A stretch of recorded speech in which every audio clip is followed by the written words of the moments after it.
Hey guys, and welcome back to my channel. If you're new around here, thanks for stopping by, and if you're a returning subscriber, thanks for coming back to watch another video. It is so good to have you here with me again today. Right, so in today's video, what am I going to be doing?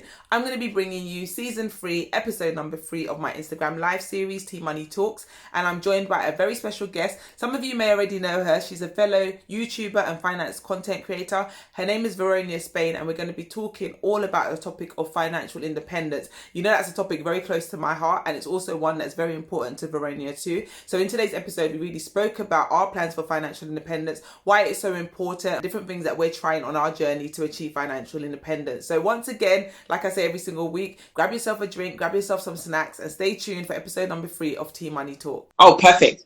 Super duper. So over to you, Ronnie. Introduce yourself to the guys in your own words. It's Veronia, and I'm currently I like to say I am a full-time HR professional, part-time money coach. So I do that sort of by night. Basically, in terms of what I was like before, I used to spend all of my money. I used to live paycheck to paycheck. I had a whole load of debt in terms of my overdraft that I basically spent at university. And I also had my car loan as well, because I just financed my new car because I thought that no one would want to see me in my old little Peugeot of 10 years when I started work. So I did that. And yeah, essentially, I went through a journey where after sort of work, I was kind of starting to get to know about things like personal finance and started watching YouTube videos. And essentially, I'm one of those people where if I really sort of am into something, I will just completely obsess over it. And so I just fell into a rabbit hole, trying to learn as much as possible when it came to things like personal finance, started learning about things like investing, and even whilst I was trying to pay off my debt as well, because I got to a point where I really wanted to pay that off, I was just trying to learn as much as possible. So I go to all these networking events and just a whole load of stuff and buying loads of books and things like that. So that kind of almost took me to a point where I had now sort of paid off my debt, and I was saving quite a lot of money. So I was saving just over £1,000 a month.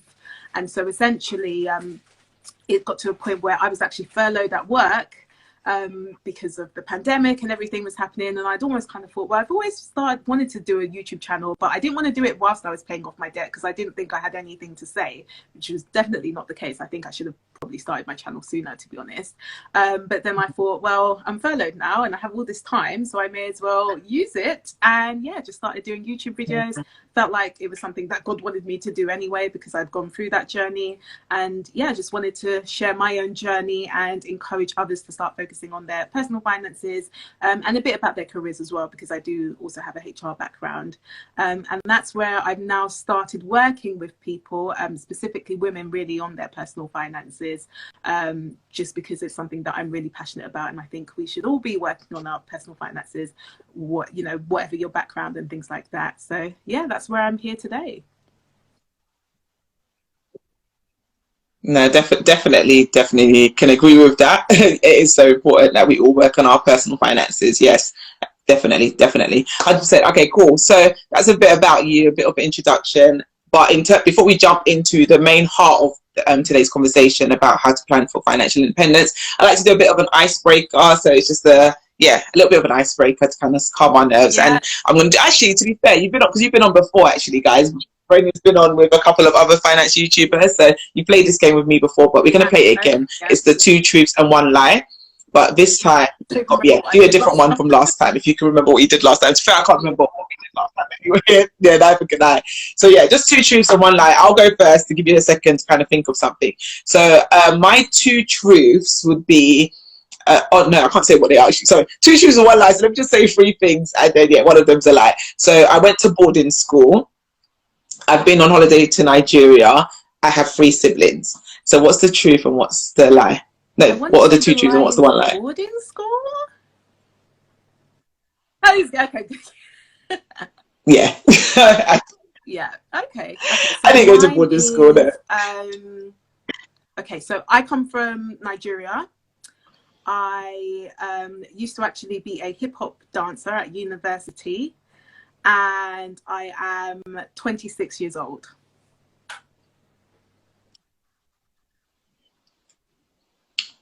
Do you know what? Yeah, for a second, I was going to say, no, but you're Nigerian, but you're not actually Nigerian, are you? That's a trick question. No, you're not Nigerian. You're not from Nigeria. You're not. No, but for a second I was thinking, which one is actually alive there? But yeah, I don't know why I assumed you was Nigerian, but no, you're not. Where are you from then? Oh no way! Oh, okay. From Sierra Leone. So yeah, gosh, let me just butcher your name. I'm so bad at reading the name. Angel. Yeah, Angel. I think I've said it right. Yeah, Angel guessed my one right. She said boarding school, and for you, she said hip hop dancer. No, you actually was a dancer. I think I remember that from the last one. Yes. Do you still do it? Yeah. Oh no way! Oh, lovely. Are we going to see that on your feed at any point? No, that would be so cool to see that. Okay, cool. So to be fair, you've kind of answered my first question. Because the first question was just to tell us a little bit about your background. But I guess actually it would be good to dive a little bit deeper into what you said, because you gave us a brief overview of, yeah, you know, you acquired debt after uni, etc. But I guess I want to go a little bit further back to maybe your childhood, your background, like what was your relationship with money like growing up, and what kind of influenced you when it, or educated you when it came to finances before adulthood.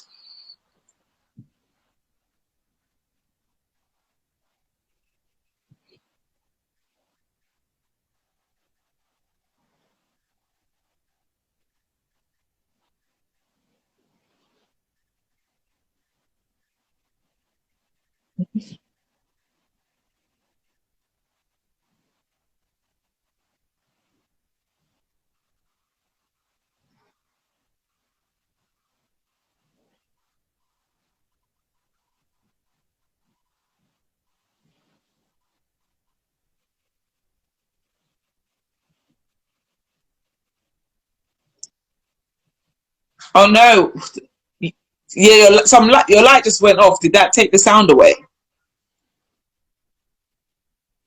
Oh,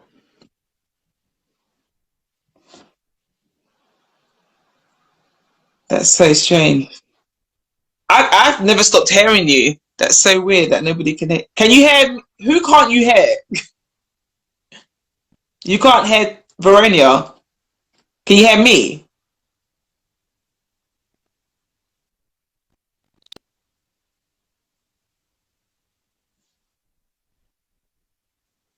Yeah, yeah. Maybe come out and come in again because they're literally saying you can't hear. Okay, I think they can hear me, but they can't hear you. Okay, so we'll take a brief break, a brief pause. Hope you guys are enjoying it so far. This hasn't happened before actually on my life, but yeah, you know, these things happen. Technology can fail us at times, but we move. But it's going to be a really good session. So please do stick around, guys. Don't hop off.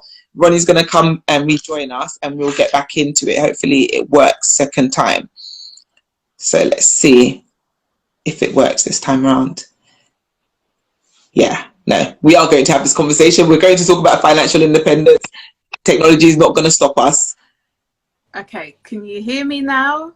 I hope so. Let us know if you can hear Veronia now. Hopefully.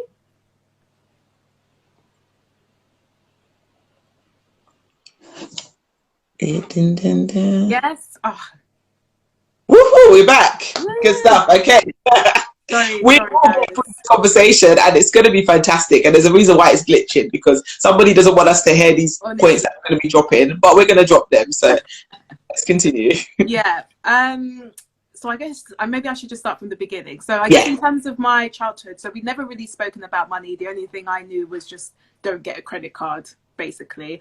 And in terms of my mum, the only sort of things that she would maybe do is that, you know, if we were going on things like holidays and stuff, she would essentially just save up for it like over the year, and then she would then pay for our holidays because she was a single mum at that time.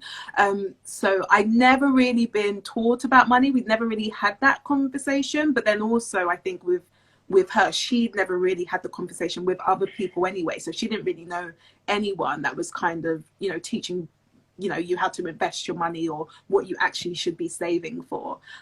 So I guess as I grew up, I'd almost kind of grew up as having that kind of scarcity mindset where the only thing I knew about money was to basically spend most of it anyway. I try to save for things. So I tried to save up for like my first car when I was working and things like that. But that was basically where it went. I didn't really have a relationship with money at all until I guess like 3 years ago, actually.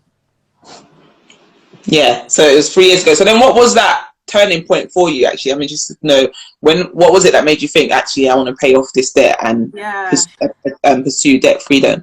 Yeah, so I guess basically at the time I just bought my new car, which I financed like when I started working. So this was like my first job that I was working, and this was after kind of university, after doing my master's. So I had worked a little bit a year before, went into my master's, and then essentially got a graduate job. And so I actually had to move out of London at that point. And so I was just living in like a HMO, which was the first time really I started thinking about money in terms of like, I don't want to rent out a flat because that's probably going to be more expensive.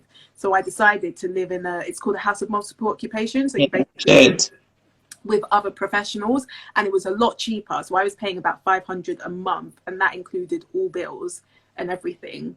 And so because of that, when I'd come home, I had a lot of time on my hands essentially. And so I don't know, for some reason, again, I always think like it was God that just kind of got me to just start like listening to things on YouTube. So I just started come across videos on YouTube. At the same time, my church was also talking about finances as well. And so it almost I kind of started to have this sort of messaging. And then I actually I started reading the two books I read were Meaningful Money Handbook by Pete Matthews. Yeah, great book. Yeah, and that was because I was watching a video by Mama Furfa, and she basically recommended that book. Yeah. And then I also bought Rich Dad Poor Dad, and it was actually Rich Dad Poor Dad that literally changed the game for everyone. I was like, this is how people make money. This is how people do well. It literally opens your eyes to another world, isn't it? You're just like, wow, there's actually another way. Exactly. And then it was almost like, and then it was so weird, because then when I started going back to work and I was seeing all these people, and I was thinking, you're like head of department, but you're probably broke. And it was just like, it was crazy to me. And like, even for me, it was seeing that, and we'll come onto this probably when we start talking about things like financial independence. But I was kind of to the point where, you know, because I was kind of like a young, fresh graduate, I was obviously hungry to progress. But at the same time, I saw like my directors, for example, and she would be working ridiculous hours at work, and she still had 2 children, but she would never see the children because she was always busy at work, and because, you know, she was always, you know, I guess they were always trying to progress. And I kind of got to a point where I always try to think about things long term. It's just something I'm always thinking about.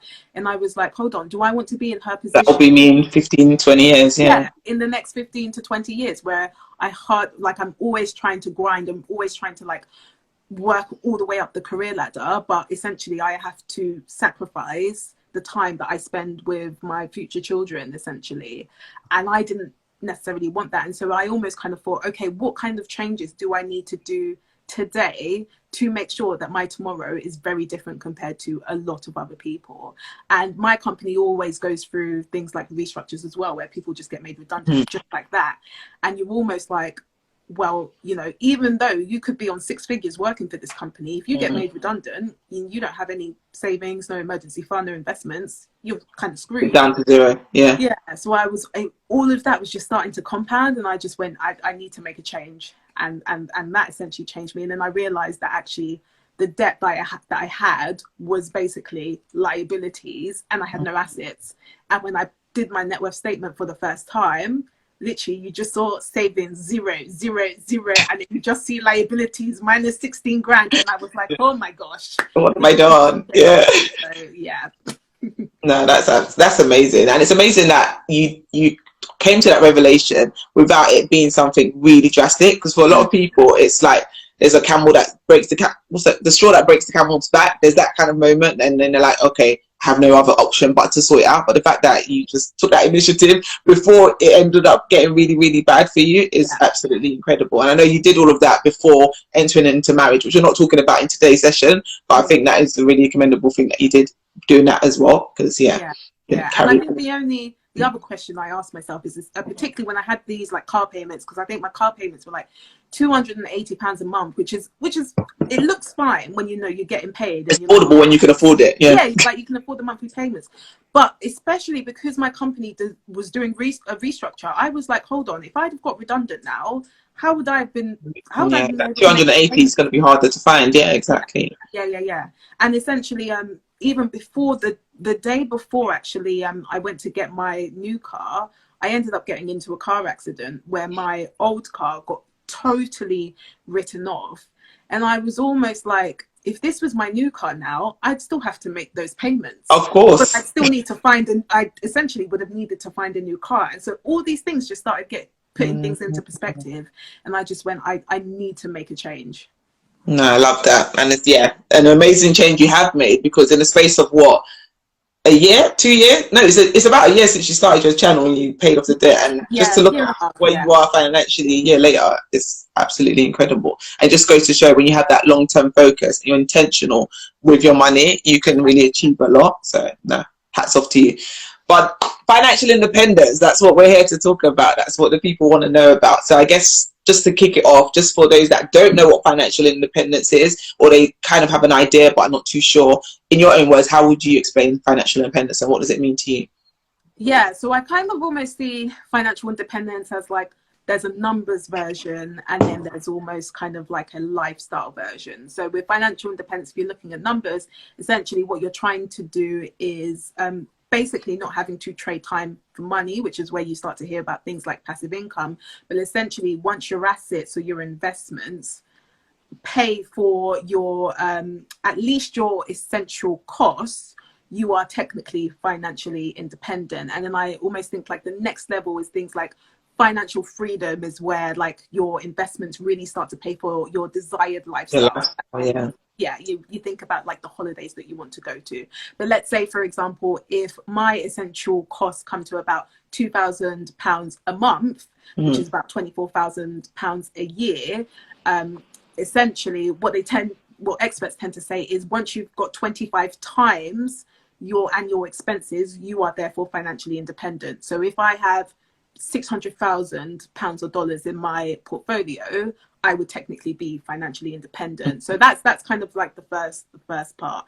The second half is almost that kind of lifestyle thinking. So basically, the fact that I'm able to do what I want to do, when I want to do it, how I want to do it, and the fact that I have options. So if my investments are basically paying for that lifestyle, I could afford to not have to work at a certain job if I don't like. But if I do really like my job, I also have that security of knowing that if I was made redundant, for example, I know that my lifestyle is still being paid for, essentially. So those are kind of sort of the two definitions I like to see as financial independence. Yeah. And you said it better than I would have summarized it, to be fair. I like your level of detail, but yeah, that's literally what it is. And I guess the second part of that question is what it means to you. So like, why are you pursuing financial independence and what does it mean to you? Yeah. So for me, I think there's almost kind of two parts. So the first part for me is actually, which people don't really talk about more, very often, but it's actually that financial security. So knowing that if anything happens, let's say, God forbid, that you got ill, for example, obviously there's things like insurance for that. But if there's any time where you maybe got redundant at your job, or maybe you just don't have the capacity to work anymore, you still have that security knowing that you have your investments paying for your lifestyle. Sorry, that's my monitor going off, so I'll probably look a bit dark, but essentially paying for your lifestyle. And that is kind of helping you to think, actually, I'm okay, and I don't need to have that stress of trying to pay for my mortgage or trying to pay for utility bills or food. So for me, it's really about having that security. And then I guess the other part is just being able to do what I want to do and have the freedom for things like, if you've got family, really spending time with your family, if you want to be able to volunteer, or if you want to be able to give your time to other people, to your church, for example, just having that as an opportunity, I think is so important. And it's why I always try and say, like, I do think that everyone should be pushing for financial independence, and it's very different to like retiring early, because retiring early, you can stop working. But I think they're very different meanings and different things. And I think people kind of almost think, oh, financial independence, that means you want to retire early. No, that's not the case. But financial independence means you have the options, just, you know, in case anything changes. Even if you want to maybe start, you know, thinking about reducing your hours at work, for example, you can afford to do that and still keep the same lifestyle because you're financially independent. No, 100%. Yeah, I would totally agree with what you're saying. And yeah, I think that's the thing with the whole FIRE movement and the FIRE community, because it's like when people talk about it, it's like, okay, what are you going to be doing? Retiring at 35, and then what are you going to do the rest of your life, kind of thing? Because it's like you've got the rest of your life ahead of you. But it's like, actually, it's just having that option, having that choice. And yeah, at the end of the day, that's the most valuable thing that we have, isn't it? It's our time. And that's, yeah, what we're trading every day when we go to work. So it's like, what can we do to get that time back and have more control over our time? And that's ultimately financial independence, to be in that position where it's like, tomorrow I can wake up and say, I'm going to, I don't know, take the kids on a trip, or I'm going to wake up and just go for a hike. And just having that freedom to say how I want to spend my time will just be absolutely incredible. And for me, that's one of the big reasons why I'm on that journey, because I feel like time, like I said earlier, is our most valuable currency, and I think we should be able to dictate how we spend that time. So I'm not saying I don't want to work anymore. Yes, it's important to work. So I think, especially when you have kids and stuff, they need to see that, because they need to know that you need to work, and not just be bums, but I think it's just having that flexibility and that freedom. And like what you were saying before, being able to do things that reduce your hours. So like even my husband recently, he was able to do that. So he's doing part-time hours now so that he can spend more time with the boys. So I guess that is an element of financial freedom. Not to say we've made it anything like that, but it's just making those choices. So it's like, actually, we'll take less income, but we have more time back. And that's more important to us than the money, because it's like, no, actually, I want to have that time with the family and that time with the kids to really invest in them. So yeah, I think financial independence is definitely important. And I think it's something we should all try and pursue to a certain extent, depending on what degree of it you want to get to. But just having that comfortability and freedom, like you said, and security, I think is really important. So then I guess I've kind of touched on this question. I'm thinking, because the next question I had was about what inspired you to start this journey, but I guess it was off the back of you now learning about money and stuff like that, and thinking, actually, well, I guess you could say your own words, actually, was it like the whole FIRE thing, or financial independence, did that come off the back of you learning about money, how it works and stuff like that? I think it did. I think it was particularly when you read in things like Rich Dad Poor Dad, you essentially see that a lot of people had almost that kind of time freedom, and it wasn't particularly because, you know, they'd worked up the career ladder and that was why they were either wealthy or, you know, actually financially independent. It was because they were basically living off their assets. And so it kind of almost had this mindset shift where I kind of thought, okay, so for me to even sort of build wealth, part of that goal would be actually being financially independent, so that I basically have the freedom, you know, to do what I want. And that's obviously going to be different for everyone. Everyone's going to have a different sense of meaning. Exactly. But yeah, for me, it was almost kind of that, coupled with sort of what I was seeing at my workplace in terms of, you know, people kind of, it's not that they're sort of in that rat race, because although some of them will be, but it was almost that actually a lot of them were basically hanging by a thread, in that if they lost their jobs today, they would be absolutely screwed, and they wouldn't know what to do.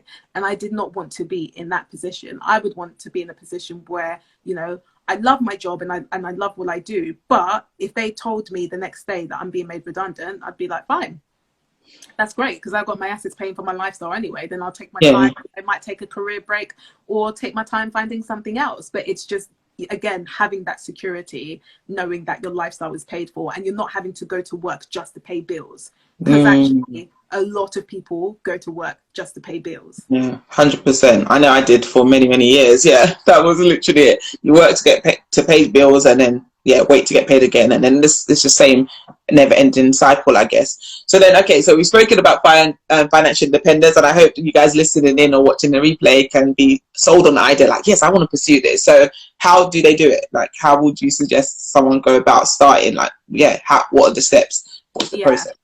So the one thing I would say is you first kind of need to know actually what your starting base is. And I think this is something that a lot of people kind of miss. They kind of almost think, oh yeah, how can I get financially independent? And some of them will almost kind of start going to like these get rich quick schemes, which when it comes to things like financial independence and investing, for me, it's very much a long-term goal. So, but until you actually know, you know, what's your starting point? I'm talking about, like, have you done a financial audit? Do you understand what your numbers are saying? What's your net worth statement like? You know, what are your expenses like? Have you actually started reviewing your expenses? Actually having that starting point and then going, okay, this is where I'm starting, and then this is where I want to head. And if my goal is financial independence, for example, there's kind of different ways that you can do it. So the one way you could do it is kind of through sort of the cash flow route. So actually using certain assets to basically fund your monthly expenses. So for example, if I decided to go into real estate property and I decided to rent out some properties and I was getting, you know, like £500 or dollars a month, my expenses are 2,000. That would essentially mean £2,000 or dollars a month. That would essentially mean I might need 4 properties that are £500 or dollars to cover that £2,000 expenses. So that's one way you can do it. And another way is through things like dividend investing, which might be a bit complicated talking about now, but there are sort of ways. But then the other way is kind of what I mentioned about having 25 times your expenses in sort of your savings and investments. So for example, if my financial independence number is 600,000, which is 24,000 as my annual expense times 25, that's 600,000 that I would need basically as sort of my portfolio. So if I was investing in the stock market, for example, I would need at least 600,000 invested in the stock market for me to be able, they call it the 4% rule. So you're able to draw down 4%, and your investment should still keep growing each year, despite things like inflation happening. So those are kind of the two ways that you can see it. And for me personally, I'm almost kind of using both as part of my plan. So I really enjoy sort of the kind of passive income route, but then I also like the fact that, you know, having, you know, a portfolio of savings and you literally just withdraw a bit. So yeah, you can do sort of one or the other, or you can do both, but that's kind of a quick outline of it. Yeah, no, definitely. I would definitely agree with what you said. And I think the main thing just to point out here, and I guess you kind of touched on it, is having a plan for yourself. So I think when it comes to financial independence, there's so many routes you can go down. There's so many things you could try. But it's important to kind of, like you said, know your numbers and know what you're trying to achieve and what your goal is and where you're trying to get to. Because what works for me and the plan that I've created for my family may not necessarily be the right plan for you. So it's important to not just copy what you see somebody else doing. And I say that from personal experience. So like when I first joined the whole FIRE community, and I was like, yeah, I want to achieve FIRE, I want to be mortgage free in like 7 years, because I saw the Humble Penny do it, and I was like, oh my gosh, if they did it, I could do it too. But it's like everyone's journey is different, and you need to know your numbers for yourself, because you don't know how they've been able to get to where they've got to. So you need to make sure you understand your own finances and make a plan that is tangible for you, that you can actually work to achieve that goal. So whilst it may not be done in 7 years, if I do it in 15 years, that's still 15 years instead of 35 years. Do you know what I mean? So I think it's important to kind of have your own plan that you're working, and the numbers need to make sense for you, because if they don't make sense for you on paper, then it's not going to happen, kind of thing. Yeah, I definitely agree. And I think that's why I kind of always stress, because you know, some people just want the quick tips and tricks about, you know, just being financially independent, but it's going to be different for everyone, because a lot of things are going to be based on your own time horizon, because you might not want to be financially independent until sort of, you know, maybe you reach age 50, whereas someone else might want to reach financial independence by age 30. And so they're going to have very different methods on how they actually achieve it. And then you've also got to take into consideration, you know, things like your attitude to risk, like how much risk do you want to be taking? What kind of things will you want to invest in? Because some people really like investing in the stock market. Some people swear by property, for example. So you kind of have to almost kind of have that kind of detailed sit down and say, okay, these are the methods that I could potentially take based on my own attitude to risk and based on where I want to go. What route is best for me? Yeah, 100%.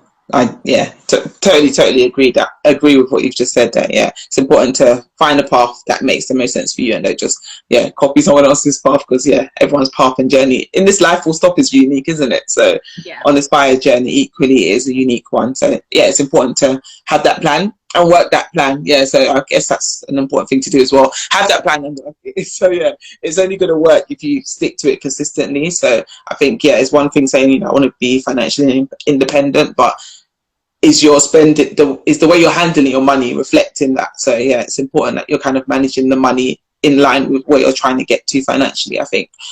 So then I guess that just leads us on to the next part, which is about the habits and stuff, I guess, that people can adopt to help them achieve financial independence. So what are some of the ideas? I touched on one already, but things that you think people can do to kind of help them on that journey to financial independence, if that's the journey that they want to embark on. Yeah, I would definitely say just really, I guess, start educating yourself is probably the biggest thing for me, because actually I think it's so funny because people think actually that, oh, there's like some secret sauce to like get financially independent or to build wealth, when actually a lot of it is going to be based on your behaviors. Like you will find like most of the methods in terms of actually being financially independent, and I've even spoken about a lot of them, but you will find that most people won't get there, and it's because of their behaviors, it's because of their mindset. And if you don't actually start to work on those behaviors and mindset, there's a high chance that you probably won't get there, and you will be like a lot of people where financial independence almost just becomes a dream rather than a reality. So I would definitely say, you know, like think about, you know, who are you networking with, you know, who are you bringing into your circle? Because if you're going to be you know, chilling with people that basically like to go to Hakkasan and the Shard every single time, then let me not lie, that financial independence thing that you're talking about will end up still being a dream. And it's not to say that you shouldn't enjoy your life and you shouldn't have fun, but there's always obviously a balance, and you have to think actually, how much do you want to be financially independent? For me, it's something that I value a lot more, and so that's reflected sort of in my own budgeting and in my own spending, because I would prioritize saving and investing over spending money on a restaurant for today. But I will still enjoy today, and I will still go out to restaurants, and I'll still, you know, do things like entertainment. But there's a balance where it's weighted towards it's weighed differently. Yeah. So I would definitely say sort of thinking about who you're with, educating yourself, you know, whether that's maybe buying books, whether that's, you know, joining like a membership club or whatever, maybe that's networking. For me, that really helped, you know, just talking to like-minded people. That was kind of exceptional. And just seeing, you know, meeting people that have basically done what I wanted to do. It kind of just gave me that motivation that, yeah, I can keep on going. But then it's also just thinking about how you spend your free time as well. So, you know, I know everyone says that, you know, there's not enough time like in the day, and I was sometimes say that as well, but actually you just got to think, you know, what are you doing before work, or what are you doing after work, or even what you're doing in your commutes. So when I actually started listening when I was working and having to commute to the office, I'd actually start listening to personal finance podcasts, so that I could start to just consume a lot of the material. And you will start to see, actually, the more content you start to consume, the more books you start to read, you know, if you join things like networking events or membership clubs, you will see that your mindset will slowly start to shift. And I think that's probably one of the biggest things you can do, because I can just give you all the strategies, but it doesn't mean you're without application. Do them exactly. No, totally agree. And I like what you said in terms of getting around like-minded people, because I guess iron sharpens iron, doesn't it? So it's like, yeah, it makes it a lot easier when you have somebody that's of the same mind on your side. Because yeah, otherwise, if you're just one person trying to go this way and everyone else is going that way, you're more than likely gonna go that way too with them. So yeah, and I totally agree with that. And I think it is important, like you said, to have balance as well. So yeah, have balance on that journey, because there are people that are able to achieve FIRE very quickly, or financial independence, within the space of 5 years or 10 years, but there are people that maybe have a savings rate of like 75%, so they're saving and investing 75% of their income so that they can get there quickly. But that might not be something you're willing to do, because you want to still enjoy your life now. I know for me, I definitely still want to enjoy my life now, so I wouldn't be investing at that aggressive a rate, but then that's reflected in how long it's going to take me to reach that goal. But I think having a plan, so going back to what I said before about having a plan for your financial independence, how you're going to get there,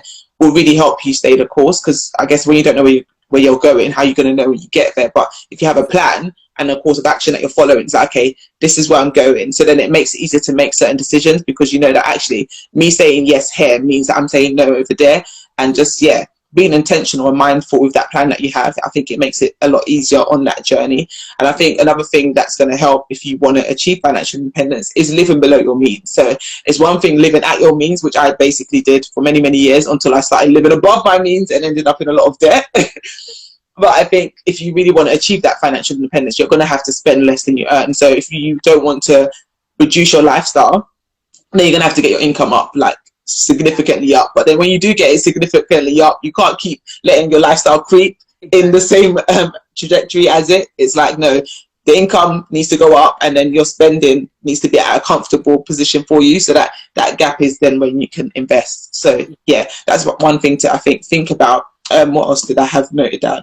Oh yeah, that's another thing actually that would really, really help. And this is something that I'm still working on myself, but I read it in The Richest Man in Babylon, and I'm always talking about it on my live. So you guys have probably heard already, but pay yourself first. Like, that is something that would really, really help you. Like, pay yourself a percentage of your income. Get used to that habit of, when I get paid, I need to keep some of it to invest in my future.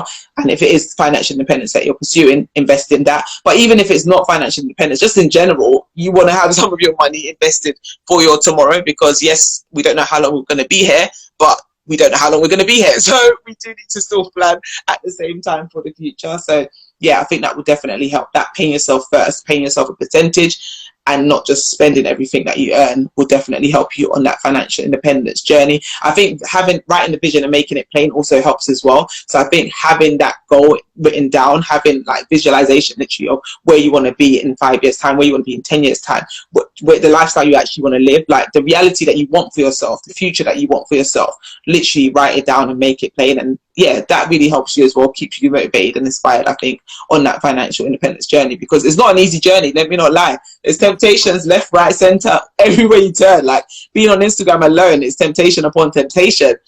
But it's like, what's my bigger goal? Where am I trying to get to? Let me sacrifice today for the tomorrow that I want. And yeah, like you said, enjoy small, and yeah, the key is small, and then yeah, save and invest big. And that's how you're going to get there, I reckon. And then well, I guess I kind of answered this question already, but I'll ask anyway in case you have anything else to add. But it was in terms of things that you think may make it hard on this journey, or may hinder anyone on the journey. Like, what kind of things would you say might impact you on this journey?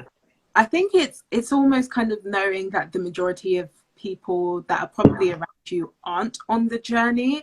And so when I first sort of started thinking about it and sort of immersing myself, it was almost kind of, it felt like I was kind of on this lone journey. And this was before I sort of knew about things like, you know, the FIRE community, or you know, even getting to know like some of you, like you yourself, like and some of the memberships that I'm part of. So I think that was hard, because particularly at the point where I was trying to pay off my debt, and like my friends would like sort of message me and be like, oh, do you want to go out to this restaurant, and do you want to go out here? And it was quite difficult, because I was almost like, well, I have a plan and I have a vision to pay off my debt, and that's something that where I need to make sacrifices, and it's because I want to basically reach, you know, financial independence in the long term.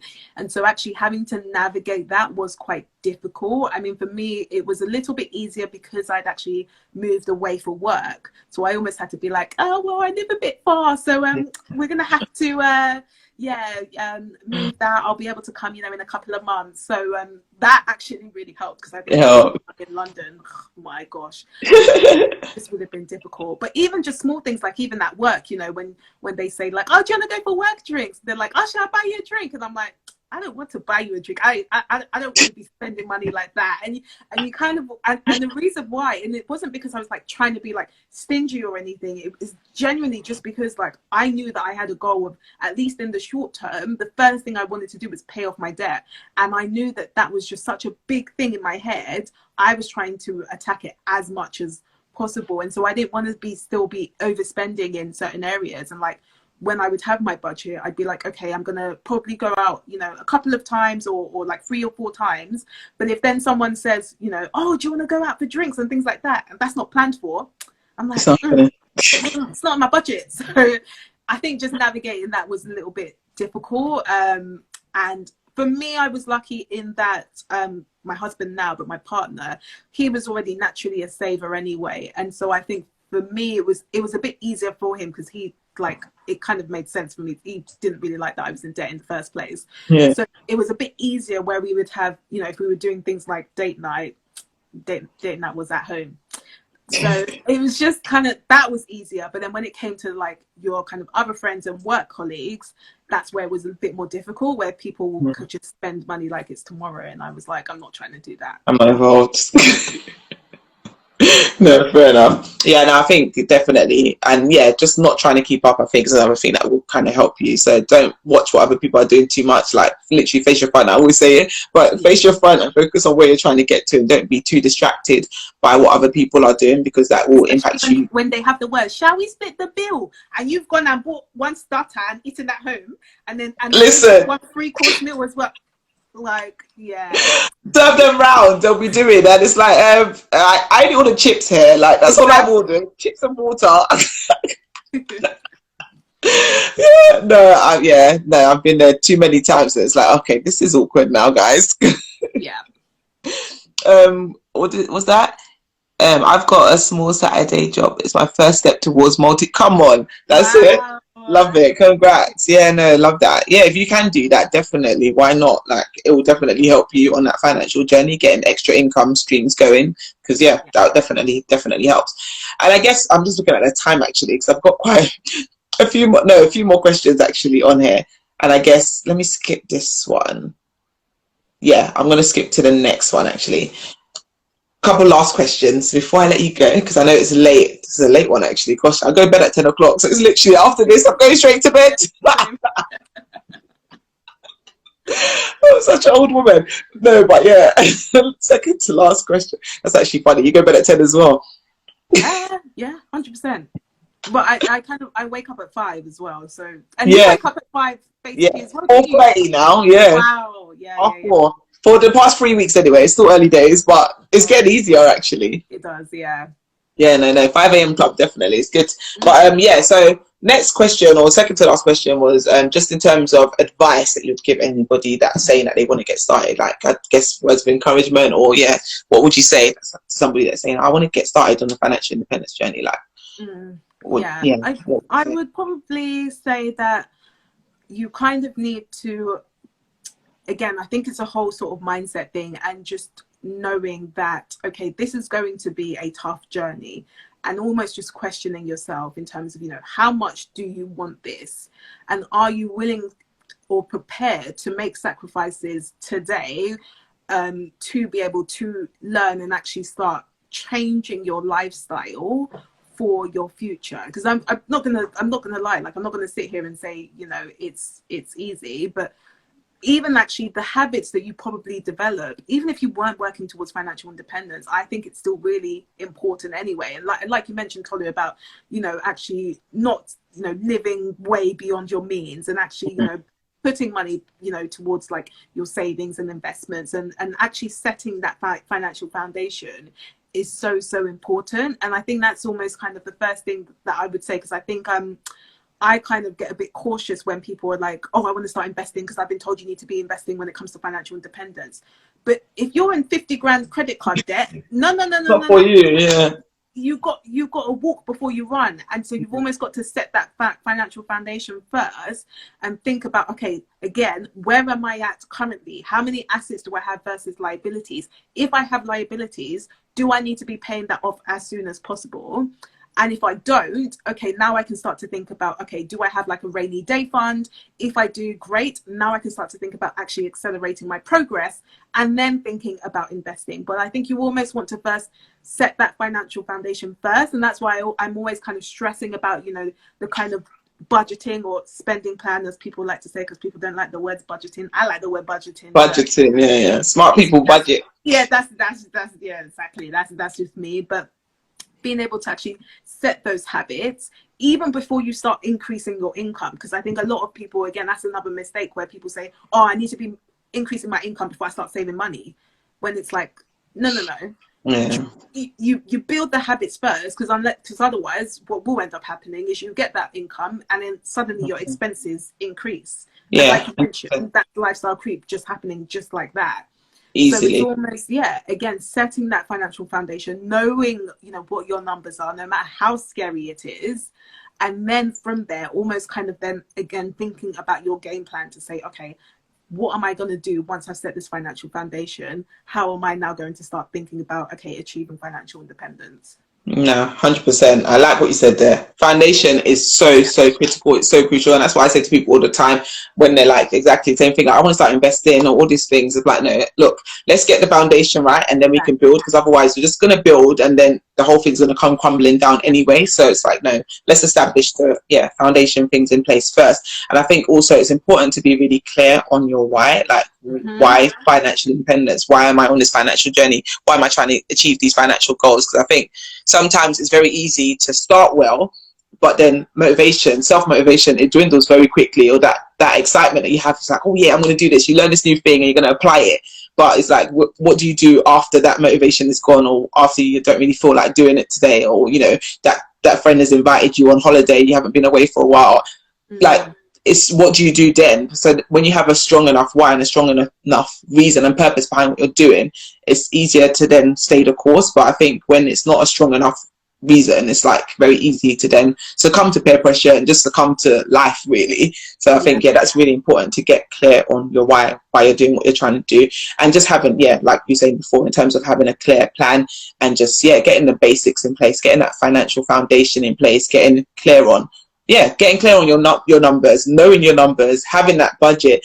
I haven't even mentioned the budget. Oh, cool. Wow, this is the first time. I'm always mentioning budgets because it's so, I think they're just so life changing. Like, literally having that conscious spending plan. Because I know, like you were saying, people don't like the word budget. So having that conscious spending plan for your money, it literally is a liberating thing in itself. So even if you don't want to pursue fire, like you were saying before, just to know where your money's going and having that confidence to manage that money, it's going to help you in that respect. So I think, advice to anyone wanting to get started, I think just do it. Like, just throw yourself into the education, throw yourself into the learning. Like, just accept that it's not going to be perfect the first time. So especially when it comes to budgeting, listen, my September budget, I did watch that one. Yeah, let me just cover my face in shame here, because it was a mess, a hot mess. And I've been budgeting for years now and I still mess up. So that's just to say that it doesn't matter if you mess up, you just pick yourself up, dust yourself off, and you go again the next month, kind of thing. So don't think that, if it flopped this month, this budget thing's not for me, I'm not doing it, and then just go back to your old ways. It's a learning thing. You learn, you grow, you progress, you make mistakes, you fall down, you get up, and then you keep on going again. So I think, it's really important to do that as well. Just don't beat yourself up if you do make mistakes on that journey, because it is a journey at the end of the day. And I think for me, sometimes I can be quite self-critical because I document my journey online. So I'm like, this is so embarrassing. This is so disgraceful. Because it's like, if I didn't put my stuff online, nobody would know. But now I put it out there, everybody knows when I make mistakes. But at the end of the day, it's a journey. We're all on different journeys. And I think, don't be ashamed of a journey.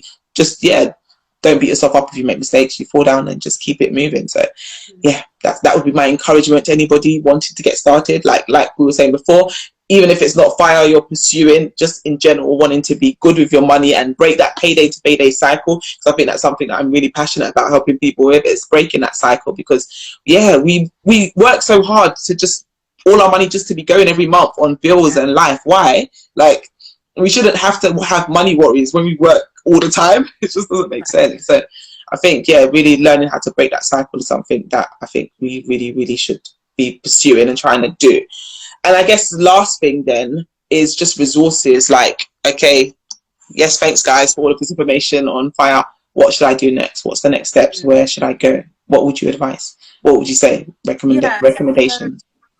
Obviously one of the books I mentioned is Rich Dad Poor Dad. So I think that was my first finance book that I ever read.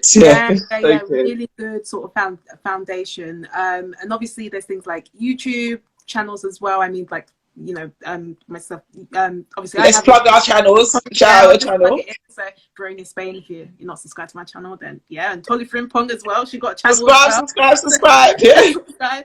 And also actually, if you're a woman as well, I'm going to be doing a free training on the 28th of October on Thursday, and that's essentially going to be walking through how you can actually start to create a plan for things like financial independence and actually you know, almost sort of managing your money, but then also taking a step further to actually investing your money as well. And particularly I wanted to help women because I know that that's something that we tend to struggle with, and we don't have as much confidence as maybe our male counterparts as well. 100%. Have you had a few guys DMing you, asking you why are men not invited? Yes, yeah. And someone even said like, oh, so is your channel only for women? And I'm like, no, my channel content is not for women, but it's applicable for everyone. Yeah, exactly. It's because I know that like when it comes to investing, women sort of, a lot of women struggle with that, whereas when I do like investing videos, like it's always the men that comment. The men are all up in there, isn't it? What is this? And I'm like, okay, great, but I love that, but I want to try and get women into that as well. So yeah. No, 100%. No, brilliant. So 28th of October, so just head to the link in your bio. Yes. Yeah, no, definitely. Yeah, looks can't wait. We've got one person already signed up. Good stuff. Great. Coolio. Well, yeah, that was literally it for today's live. If you guys had any questions, let me just check. Yeah, no one inserted a question, so that's all good. So yeah, if you guys have any questions anyway for either of us after this live, then slide in my DMs, slide in Veronia's DMs. I'm sure you'll be more than happy to help, right? Of course. And I will too. So yeah, that was it for today's, I was about to say today's video, like I'm outroing my YouTube video. No, but that is it for today's episode though. So see you guys same time next week. I'll have another special guest to talk about another important money topic. Thanks again, Veronia, you was absolutely amazing. Thanks for talking all about financial independence, and I will see you guys all next week for another episode. So yeah, take care, have a lovely evening. Thanks for having me.